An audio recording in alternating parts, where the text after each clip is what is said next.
My wife called me a mistake that lasted too long, while secretly filing for divorce at her father's funeral. She expected to inherit $120 million from his medical empire. Instead, the old man left everything to me, the plumber he used to call the help. But when anonymous warnings started arriving, I realized there was something deadly wrong about his sudden death. My name is Garrett Mitchell. I'm 42 years old. I've spent the last 15 years of my life fixing pipes, unclogging drains, and keeping this city's plumbing running smooth. It's honest work, and I take pride in it, even if my wife never understood that. Vanessa always looked at my calloused hands like they were some kind of disease she might catch. The funeral was a circus. Edgar Caldwell, my father-in-law, had built an empire of high-end plastic surgery clinics across the Midwest. The man could afford to make people beautiful on the outside, but he never bothered with his own ugly soul. The cathedral was packed with politicians, business associates, and social climbers who probably couldn't stand the old man, but showed up anyway, because that's what you do when someone worth $120 million kicks the bucket. I counted exactly 64 chairs in the main section. Vanessa had insisted on the mahogany ones with the burgundy cushions because they photographed better for the society pages. But there I was, relegated to the back row like some uninvited guest, while she sat in the front with her perfectly styled blonde hair and designer black dress that probably cost more than I make in a month. Preston sat right next to her in the spot that should have been mine. I knew his name because I'd heard her talking to him on the phone late at night when she thought I was asleep. Financial consultant, she called him. Sure he was. The guy had manicured nails and wore a watch that could feed a family for a year. Every time Vanessa leaned over to whisper something in his ear, he'd nod and squeeze her hand like he belonged there. When she stood up to give a eulogy, she talked about Edgar like he was some kind of saint. A visionary businessman, she called him. A devoted father who taught me the value of excellence and determination. She never once mentioned me, not even in passing. Didn't say my husband and I, or our family. Just stood there in her perfect grief performance and erased me completely. But here's the thing that really got to me. After the service, when everyone was filing out to their luxury cars, I saw her drop something. A folded piece of paper that slipped right out of her designer purse. Being the decent guy I was raised to be, I bent down to pick it up for her. That's when I saw my name printed in bold letters across the top, along with words that made my blood run cold. Petition for dissolution of marriage. She'd filed for divorce before her father was even in the ground. While I was trying to comfort her and be the supportive husband, she was already planning her exit strategy. The paper was dated 3 days before Edgar's death, which meant she'd been planning this while pretending to grieve. That night, lying on my buddy Rick's couch because I couldn't bear to go home, I kept thinking about that moment. How could I have been so blind? How could 15 years of marriage mean so little to her that she'd end it before her father's funeral flowers even wilted? But little did either of us know that Edgar Caldwell had one final surprise waiting for us both. The night before Edgar's will reading, I didn't sleep a wink. I was camped out on Rick's lumpy couch in his basement, staring at the water-stained ceiling while his old furnace kicked on and off like a dying animal. The divorce papers were folded in my jacket pocket, and I kept pulling them out to read them again, like maybe the words would change if I stared at them long enough. Rick had offered me a spare room, but I couldn't bring myself to accept that much charity. The couch was fine. Hell, it was better than what I deserved for being such a blind fool. 15 years of marriage, and I'd missed every single warning sign that my wife was planning to dump me the second her old man kicked the bucket. Around 3 in the morning, I gave up on sleep and wandered into Rick's kitchen. He'd left a pot of coffee on the warmer, bless his heart. Rick was good people. We'd grown up together, played high school football on the same team. He never asked questions when I showed up at his door with nothing but a duffel bag and a wounded pride. I sat at his kitchen table, nursing black coffee and trying to figure out why Edgar's lawyer had even bothered to invite me to the will reading. The old man had made it crystal clear over the years that he thought I was beneath his daughter. He'd called me the help more than once, usually when he thought I was out of earshot. Edgar Caldwell viewed me like a piece of furniture that came with the house when Vanessa married me. Functional but forgettable. The invitation had come by certified mail, which seemed odd for someone who was probably getting nothing more than a courtesy mention. The reading of Edgar Caldwell's last will and testament will take place at the Caldwell estate at 2 p.m. sharp. No explanation, no hint of what to expect. Just a formal summons to watch my soon-to-be ex-wife inherit a fortune while I walked away with whatever dignity I had left. My phone buzzed around 4 a.m. A text from Vanessa. You don't have to come tomorrow if it's too difficult. I understand. Too difficult. Like she was doing me some kind of favor by giving me permission to skip my own humiliation. I didn't respond. What was I supposed to say? Thanks for the heads up that you're about to become richer than God while serving me divorce papers. I thought about calling in sick to work, but showing up to get my pink slip at a will reading seemed like a pretty good excuse for missing a day of fixing other people's problems. Besides, Rick had already told his crew I wouldn't be in. Word travels fast in our neighborhood, and everybody knew Edgar Caldwell had died. They probably figured I'd be grieving or comforting my wife. If they only knew the truth, that I'd be sitting in some fancy lawyer's office, listening to legal jargon while my marriage officially became ancient history. But something told me to go anyway. Maybe it was curiosity, maybe it was stubbornness, or maybe I just wanted to see Vanessa's face when she finally got everything she'd been waiting for. Either way, I was going to be there when the hammer fell. The Caldwell estate looked like something out of a movie. All white columns and manicured lawns that probably cost more to maintain than most people's houses. I drove my beat-up Ford through those iron gates feeling like David walking into Goliath's backyard. Except I didn't have a slingshot, just a lot of questions and wounded pride. The butler, a thin man named Harrison, directed me to a side entrance.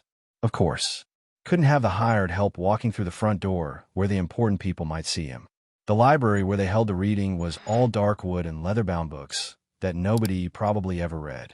Oil paintings of dead Caldwells stared down from the walls like they were judging everyone who entered. Vanessa was already there, sitting in a high-backed chair like it was a throne. She'd changed out of her funeral black into a sharp gray suit that screamed, serious businesswoman, about to inherit a fortune. Preston sat beside her, his manicured fingers drumming on his briefcase. When I walked in, neither of them looked up. The lawyer, a nervous guy named Whitmore, shuffled his papers and cleared his throat. We're here for the reading of Edgar Caldwell's last will and testament, he announced, like we didn't already know why we were there. He started with the usual legal mumbo-jumbo, then got to the meat of it. To various charities and organizations, I leave the sum of $5 million. Good for Edgar. At least some of his money would do some good in the world. To my daughter, Vanessa Caldwell Mitchell, the lawyer continued, and I could see her straighten up, ready to hear a number. I leave the sum of $1 million. The silence in that room was deafening. Vanessa's face went white as a sheet. I'm sorry, she said, her voice barely above a whisper. Did you say $1 million? Whitmore nodded. $1 million, to be held in trust and managed by the estate's financial advisors. There must be some mistake, Preston interjected, speaking for the first time. Mrs. Mitchell was expecting considerably more. The lawyer adjusted his glasses. There is no mistake. However, there is more to read. He pulled out a sealed envelope. The remainder of Mr. Caldwell's estate, valued at approximately $114 million, I leave to my son-in-law, Garrett Mitchell. I swear time stopped. The blood rushed out of my head so fast I thought I might pass out. Vanessa's mouth fell open like a broken hinge. Preston looked like someone had just told him Santa Claus was real. That's impossible, Vanessa finally managed to say. He hated Garrett. This has to be some kind of joke. But Whitmore wasn't laughing. He pulled out another document. Mr. Caldwell also left a letter explaining his decision. Would you like me to read it? I found my voice. Yeah, I said. I think we all need to hear this. The letter was in Edgar's own handwriting, and hearing it read aloud was like listening to his voice from beyond the grave. If you're hearing this, Vanessa, then I'm dead, and you're probably wondering why your inheritance isn't what you expected. Vanessa sat frozen in her chair. All that perfect composure finally shattered. Preston was frantically scribbling notes on a legal pad, probably calculating how much money had just slipped through their fingers. The lawyer continued reading Edgar's words. I've watched you change over the past year, daughter. You stopped visiting unless there was a camera crew from the society pages. You brought that financial advisor into my home and laughed behind my back when you thought I wasn't listening. Preston's pen stopped moving. Guess he didn't know the old man had eyes and ears everywhere. But Garrett, the letter went on. Garrett fixed my air conditioning on a Sunday when he could have been watching football. He never asked me for money, never brown-nosed, never pretended to be something he wasn't. He treated me with respect, even when I didn't deserve it. I remember that Sunday. The AC had gone out during heat wave, and Vanessa was frantic because Edgar had guests coming. I'd driven over in my work clothes and spent 3 hours in that sweltering attic, replacing a busted compressor. Edgar had tried to pay me, but I'd refused. Family doesn't charge family, I told him. Therefore, the letter concluded, I leave my fortune to the one person who never wanted it. Maybe that's exactly why he deserves it. Whitmore set the letter down and looked at me over his glasses. Mr. Mitchell, you are now the sole beneficiary of the Caldwell medical empire. Congratulations. I stood up, my legs feeling like rubber. I need some air, I said, and walked out of that library without looking back. Outside, the late afternoon sun was painting everything golden. I walked down that long driveway, past the fountain and the perfectly trimmed hedges, try to process what had just happened. Behind me, I could hear Vanessa's heels clicking on the marble as she ran after me. Garrett, wait, she called out. We need to talk about this. But I kept walking. For the first time in 15 years, I was the one walking away, and she was the one chasing. It felt good. Better than good. It felt like justice. By the time I reached the main road, I was laughing. Not because it was funny, but because life had just dealt me the most unexpected hand imaginable. Edgar Caldwell, the man who'd spent years making me feel like dirt, had just made me richer than I'd ever dreamed possible. And my wife, the woman who'd filed for divorce before her father was cold in the ground, she was about to learn that sometimes the universe has a twisted sense of humor. I should have known Vanessa wouldn't go down without a fight. The woman who'd spent 15 years planning every detail of her life wasn't about to let a little thing like her father's will derail her ambitions. She proved that the very next morning, when she showed up at my job site like some kind of designer dress tornado. I was under Mrs. Patterson's kitchen sink, wrestling with a stubborn pipe joint, when I heard those familiar heels clicking across the linoleum. Mrs. Patterson, bless her heart, tried to warn me. Garrett, honey, there's a very angry-looking woman here to see you.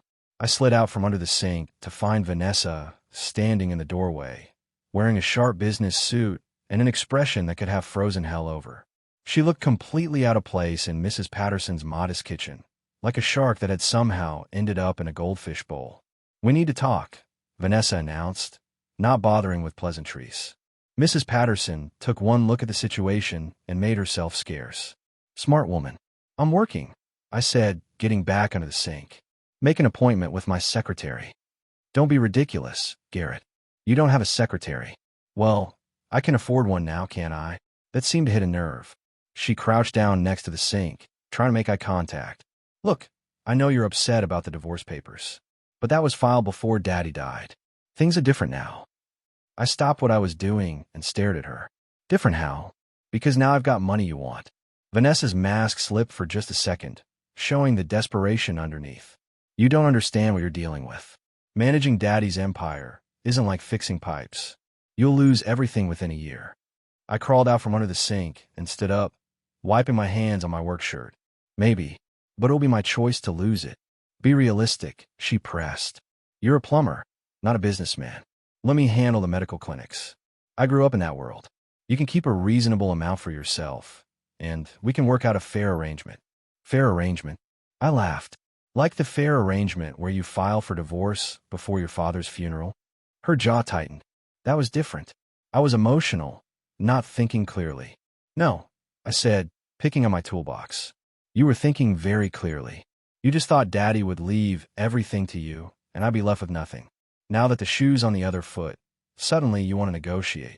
I headed for the door, but she grabbed my arm. Garrett, please. We were good together once. We could be good together again. I looked down at her perfectly manicured hand on my work-stained sleeve. You called me a mistake that lasted too long. Those were your exact words. She let go like my skin had burned her. I was angry. People say things they don't mean when they're grieving.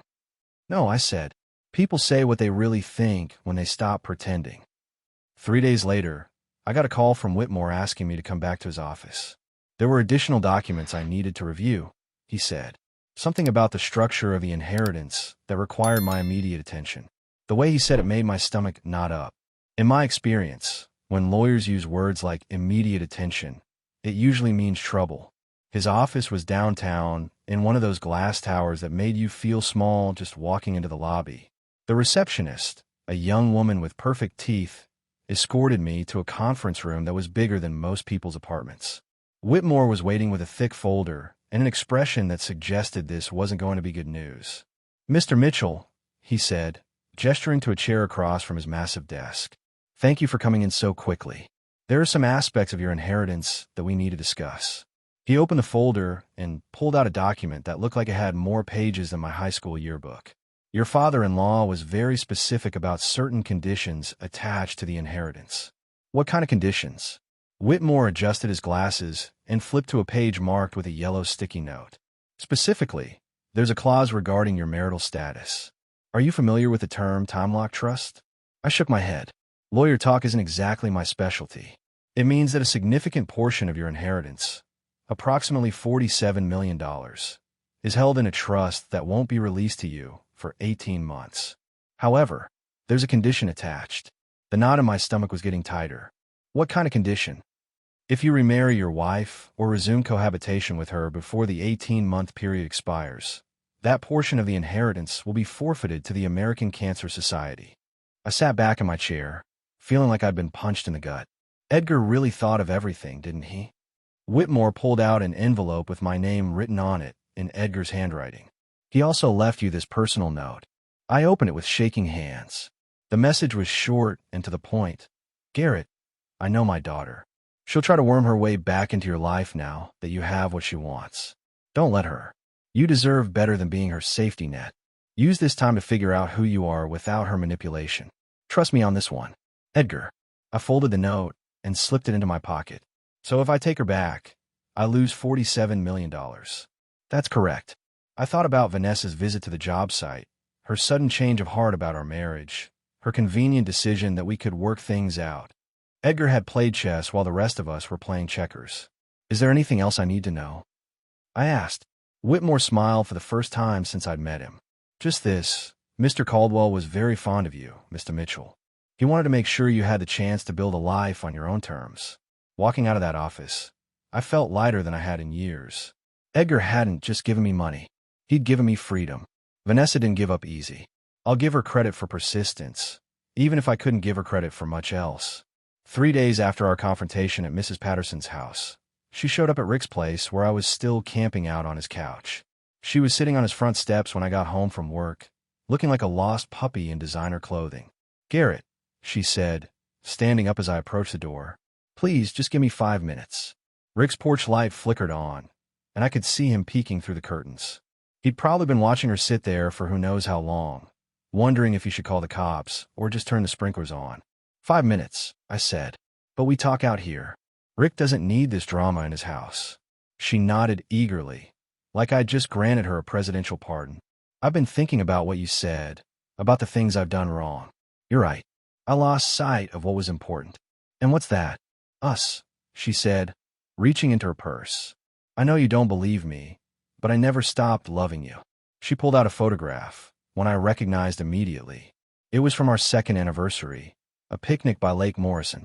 We were both laughing at something stupid I'd said, her head on my shoulder, my arm around her waist. We looked young and happy, and completely broke. It was before Edgar's business really took off, before Vanessa started worrying about which fork to use at fancy dinners. "I carry this with me everywhere," she said, holding it out like it was some kind of evidence. "Even when things got bad between us, I kept it in my wallet." I stared at that picture, remembering how simple everything used to be. Back then, our biggest worry was whether we could afford to get the air conditioning fixed in our tiny apartment. We'd eat mac and cheese for dinner and call it romantic, because we were eating it together. "That's real nice, Vanessa," I said. "But carrying a picture doesn't change the fact that you filed for divorce before your father's funeral." Her eyes filled with tears, and for a moment I almost believed they were real. "I made a mistake. A terrible, horrible mistake. But people deserve second chances, don't they?" "Some people do," I agreed. "But some people use up all their chances and then ask for more." I handed the photo back to her, but she wouldn't take it. "Keep it," she said, "as a reminder of what we had, what we could have again." After she left, I looked at that picture for a long time. The couple in the photo looked happy, but I couldn't remember the last time Vanessa had looked at me the way she was looking at me in that picture. Maybe Edgar was right. Maybe some bridges are better left burned. I left the photo on Rick's kitchen table and went to bed, but I couldn't stop thinking about it. Was I being too stubborn? Too proud? Or was I finally learning the difference between love and manipulation? The next morning brought an envelope with no return address. Just my name written in block letters across the front. Inside was a single sheet of paper with a message that made my blood run cold. There are things about Edgar's death you don't know. Be careful who you trust. A friend. I read it 3 times, looking for some clue about who might have sent it. The paper was expensive, the kind you'd find in a high-end office supply store. The handwriting was deliberately disguised, all capital letters like someone was trying to hide their identity. Rick found me sitting at his kitchen table, staring at the note like it might reveal its secrets if I looked hard enough. "What's that about?" he asked, pouring himself coffee. "I'm not sure," I said, showing him the message. "But somebody thinks I need to know something about Edgar's death. Maybe it's just some crank trying to stir up trouble. Rich guys die. People come out of the woodwork with crazy theories. But something about the note felt urgent, not crazy. And it got me thinking about Edgar's final weeks. He'd seemed healthy enough at Thanksgiving, maybe a little tired, but nothing alarming. Then suddenly he was dead of a heart attack at 71. Not unheard of, but the timing was awfully convenient for someone who just filed for divorce. That afternoon, I drove to Edgar's estate and asked to speak with Mrs. Henley, his longtime housekeeper. She'd worked for the family for over 20 years and knew where all the bodies were buried, so to speak. "Mr. Garrett," she said, opening the service entrance. "I heard about the will reading. Mr. Edgar always said you were good people. Mrs. Henley, can I ask you something? Was Edgar sick before he died? I mean, was there anything unusual in those last few weeks?" Her expression changed, became more guarded. "Why do you ask?" I showed her the anonymous note. She read it twice, then looked around to make sure we were alone. "There were some things," she said quietly. "Mr. Edgar started getting sick after Miss Vanessa brought him those special teas. Said they were for his digestion." "What kind of sick?" "Stomach problems, dizziness. He threw up twice that I know of. But then he stopped drinking the tea and seemed to get better." My heart was pounding. "Do you still have any of that tea?" She shook her head. "Miss Vanessa took it all away after he died. Said she didn't want any reminders of his illness lying around." I thanked Mrs. Henley and drove home in a daze. If Vanessa had somehow contributed to Edgar's death, it would explain a lot. The hasty divorce filing, her shock at the will reading, her desperate attempts to get me back now that I had the money she'd been counting on. But proving it would be another matter entirely. Anonymous notes and suspicious tea weren't exactly evidence that would hold up in court. Still, it gave me a new perspective on my wife's recent change of heart. Maybe she wasn't just after the money. Maybe she was trying to keep me from discovering something much worse. Armed with Mrs. Henley's testimony and a growing pile of suspicious evidence, I decided it was time to confront Vanessa directly. But I wasn't going in unprepared. I hired a private investigator named Marcus Webb, a former cop who specialized in corporate fraud. If there was a trail to follow, he'd find it. 3 days later, Webb called with information that made my blood boil. "Your wife purchased several herbal compounds from a specialty shop in the city," he said. "Compounds that, when combined, can mimic the symptoms of heart disease." The shop owner remembered her because she paid cash and asked very specific questions about dosages. Is that enough for the police? It's enough to raise serious questions. Combined with the timing of the divorce filing and her behavior since the will reading, it paints a pretty damning picture. That evening, I called Vanessa and asked her to meet me at her old house. I still had keys, and I figured neutral ground might keep things civilized. She arrived within 20 minutes, probably thinking I was ready to discuss reconciliation. "Garrett," she said, smiling as she walked through the door. "I'm so glad you called. I've been hoping we could work things out. We need to talk about your father's death," I said without preamble. The smile fell off her face like a mask dropping. "What about it?" "Specifically, we need to talk about those special teas you were giving him. The ones that made him sick until he stopped drinking them." Vanessa went pale, but she tried to maintain her composure. "I don't know what you're talking about." Mrs. Henley told me everything. The stomach problems, the dizziness, how you removed all the tea after he died. She also mentioned you seemed very interested in when the will would be read. "That's ridiculous," she snapped. Mrs. Henley is an old woman with an overactive imagination. I pulled out Webb's report and set it on the coffee table.